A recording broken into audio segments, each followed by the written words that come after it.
I run a new portfolio service called Discovery 10X, where we look for companies that we think could deliver 10X returns over the next 10 to 15 years. 10X Genomics was right in this March Madness basketball analogous world that we're in right now, was right on the bubble for me, given the market cap of the business at about 17 billion. And I was asking myself, could this be a $170 billion market cap 10 to 15 years from now? At this point, 10X Genomics is not in that portfolio because of that size. This hour conversation is making me think that I've misestimated or been a little too short-sighted. And I don't want you to put you on the spot as a public market CEO to say, do you think that, make any forward projection about that? But is that how you think about the business? In other words, what we realize, so the data for investing, like the data for mapping the genome down to the cellular level, spatial molecules, getting all this information, there actually is a very interesting overlay to the public markets. We have 5,000, let's say, public companies. They all have a number of data points inside of them. We can look for the patterns.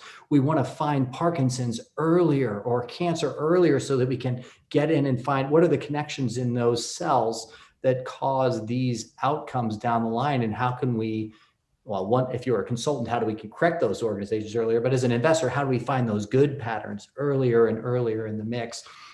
So one of my concerns is maybe this is at a large to 10x from here for 10x Genomics would make it really quite massive. But you're emphasizing that you feel you're still early on in that 20 to 30 year transformative time horizon. So I guess I don't really know what my question is, other than to say, how do you react to that, or how do you think about that? Again, many CEOs, if I asked them about that, they would say, I don't know what, I'm not thinking out that far, but in terms of that long-term perspective we bring as an investor, we're not evaluating you over the next 3 months, which would be absurd, or even over the next 2 years, which is largely absurd, but over the next 10 to 20 years. And maybe how do you think about value creation for the stakeholder that is your shareholder?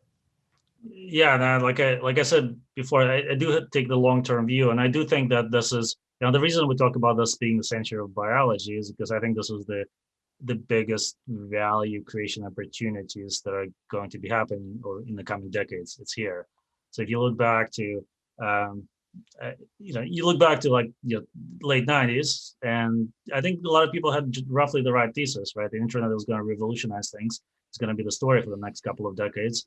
And if you kind of placed your bets right, if you look at the amount of market cap that got created, and roughly by all new companies from that point on, right? We're talking about, kind of 10, 20 trillion, well beyond that. So, kind of as you look into what the potential is here within the life sciences, we're sort of on that trajectory. And I think the actual lifetime of the trajectory could be quite a bit longer, right? It's not just 2 decades. I think it goes beyond that.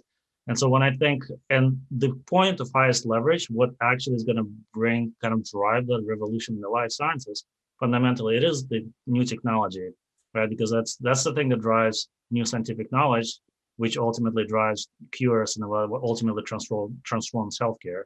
And I see us at that maximum leverage point and driving that revolution.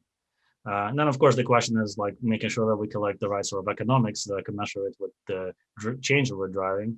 And I feel reasonably confident that that will do well there. And for our success, we will be absolutely one of the most important, largest companies in the world, and that's where we're headed.